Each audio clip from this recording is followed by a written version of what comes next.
আসসালামু আলাইকুম শাইখ ওয়া আলাইকুম সালামতুল্লাহ। সুবহানাল্লাহি ওয়া বিহামদিহি আদাদা খালকিহি ওয়া রিজা নাফসিহি, এই যে জিকিরটা রয়েছে তার অনেক ফজিলত। এই বরকতময় জিকিরটি কি শুধু সকালে পড়তে হবে নাকি যখন ইচ্ছা তখন পড়তে পারবো? না, সকালে পড়া কোনো আবশ্যক নাই, সকাল সন্ধ্যার সাথে এর কোনো সম্পর্ক নেই, যখন ইচ্ছা তখন পড়তে পারবেন। পারলে কি একবার তিনবার করে পড়তে হবে না, যতবার ইচ্ছা পড়তে পারেন। জি, কমপক্ষে একবার, আর তার চাইতে ভালো সর্বনিম্ন ভালো হচ্ছে তিনবার পড়েন। আর যদি তার বেশি পড়েন তাহলে গণনার কোনো প্রয়োজন নেই, যত ইচ্ছা তত পড়েন। কোনো একটা সংখ্যা নির্ধারণ করে নেবেন না যে আমি প্রতিদিন আমি এতটাই পড়ব, আর এমনভাবে যে সেটাই হয়তো সুন্নাত, এরকম যেন মানুষ না মনে করতে লাগে। আর শত শতবার পড়েন, কখনো 100 বার পড়লেন, কখনো বেশি পড়লেন, কখনো কম পড়লেন, কখনো আরও কিছু করলেন, অসুবিধা নেই ইনশাআল্লাহ। জি, এই ক্ষেত্রে পরিমাণ কোনো নির্ধারিত নেই, সময় নির্ধারিত নেই। আল্লাহ তাআলা আলাম। বলছেন, আসসালামু আলাইকুম শাইখ। ওয়ালাইকুম সালাম। আমাদের মসজিদে মাগরিবের আজানের পর 1 মিনিট বাকি ছিল নামাজের জন্য। মুসল্লিরা অপেক্ষা করতেছে জামাতের জন্য। ইমাম সাহেব 2 রাকাত নামাজের জন্য দাঁড়িয়ে গেছেন। 1 মিনিট পরে নামাজের সময় হলে ইমাম 1 রাকাত পড়ে সালাম ফিরিয়ে দেয়, না ভুল করেছে? 1 রাকাত কোনো সালাত নেই, 1 রাকাত পড়ে সালাম ফিরবেন। যদি একামত হয়ে যায় তখন ভঙ্গ করবেন, কিন্তু ইমাম যতক্ষণ পর্যন্ত প্রস্তুত না হয় ততক্ষণ একামত দেওয়াও ঠিক নয়। জি, সুতরাং এখানে ইমামের ক্ষেত্রে বিষয়টি প্রযোজ্য নয়।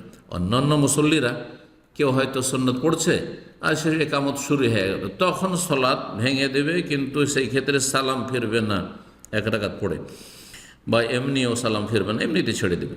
মাগরিবের জন্য দাঁড়িয়ে যায় এবং 3 রাকাত আদায় করে। আমরা তো জানি দিনের নামাজ বেজোড় আর রাতের নামাজ বেজোড়, তাহলে ইমাম সাহেবের তো দিনের নামাজ জোড় করে ফেলল। এই ক্ষেত্রে বিধান কি? তিনি ভুল করেছেন, সুন্নতের খেলাফ কাজ করেছেন। বরং নবী সাল্লাল্লাহু আলাইহি ওয়াসাল্লাম বলেছেন, আল ইমাম ও দামিন, ইমাম হচ্ছে দায়িত্বশীল। হ্যাঁ, তার দায়িত্ব কখন তিনি জামাত শুরু করবেন না করবেন। এই নয় যে ঘড়ির টাইম মেনটেন করতে হবে, 1 মিনিট আগে পিছিয়ে করা যাবে না। আরে 5 মিনিট 10 মিনিট পিছিয়ে দিতে পারে, ইমামের পুরো অধিকার আছে। আজকালকার মুসল্লিরা অজ্ঞ অধিকাংশ, যারা ফরজ করে দেয় ইমামের ওপর যে ঘড়িতে টাইম হয়ে গেছে আপনি কেন লেট করলেন, এই অধিকার মোটেই নেই। যখন লোকজন জমা হয়ে গেছে এগিয়েও নিতে পারে, আবার লোকজনের বিলম্ব হচ্ছে অথবা তিনি সুন্নত শুরু করেছেন 2-4 মিনিট পিছিয়েও দিতে পারে, কোনো অসুবিধা নেই। এক্ষেত্রে পুরো ইখতিয়ার ইমাম সাহেবের আছে। সুতরাং এই যে আজকাল মানুষের মন মানসিকতা, আর ঘড়ির দিকে তাকি, আর তারপরে ইমাম আসুক আর নাই আসুক, আর ইমাম প্রস্তুত হোক আর নাই হোক, মুয়াজ্জিন একামত দিক আর না দিক, সবাই গোটা মসজিদের দাঁড়িয়ে যাচ্ছে, আর মনে হচ্ছে যে মুয়াজ্জিনের ওপর তারা একবারে বর্ষণ করছে। আর তাদের যে রাগ আর আক্রোশ, কেন দাঁড়াচ্ছে না, কেন একামত দিচ্ছে না, এগুলি মূর্খদের কাজ, এগুলি মোটেই শরীয়তসম্মত কাজ নয়। আল্লাহ রাব্বুল সঠিক বুঝ দান করুন, মুসল্লিদেরকে ধৈর্য ধারণের তৌফিক দান করুন। মসজিদে যতক্ষণ আছেন ততক্ষণ সালাতের নেকি পাবেন, কিন্তু এই রকম লোকগুলো, মূর্খ লোকগুলো নয়, যারা মসজিদে আসলে তাড়াহুড়া করে তাড়াতাড়ি মসজিদ থেকে বেরিয়ে যাওয়ার জন্য। আল্লাহ হেদায়েত দান করুন এবং সত্যিকার নামাজি হওয়ার তৌফিক দান করুন, সালাত প্রতিষ্ঠা কায়েম করার তৌফিক দান করুন।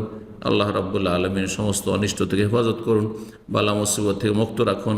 মুসলিম সমাজের ভালো মানুষদেরকে আল্লাহ ভালো রাখুন, খারাপদেরকে আল্লাহ হেদায়েত করুন। আল্লাহুম্মা শফি মারদানা মারদাল মুসলিমিন, যারা আমাদের অসুস্থ আল্লাহ রাব্বুল আলামিন তাদেরকে শিফা দান করুন। প্রিয়জন, আপনজন, দিনী ভাই বোন যারাই অসুস্থ রয়েছেন, বালা মুসিবত রয়েছেন, তাদের বালা মুসিবত দূর করে দেন। আল্লাহ রাব্বুল আলামিনের কাছে দোয়া করি, আল্লাহুম্মা শফি মারদানা ওয়া আফি মুবতালানা, আল্লাহুম্মা শফি মারদানা ওয়া আফি মুবতালানা, আল্লাহুম্মা শফি মারদানা মারদাল মুসলিমিন। ওয়া সাল্লাল্লাহু ওয়া সাল্লাম আলা নবিয়িনা মুহাম্মদ ওয়া আলা আলিহি ওয়া সাহবিহি আজমাইন।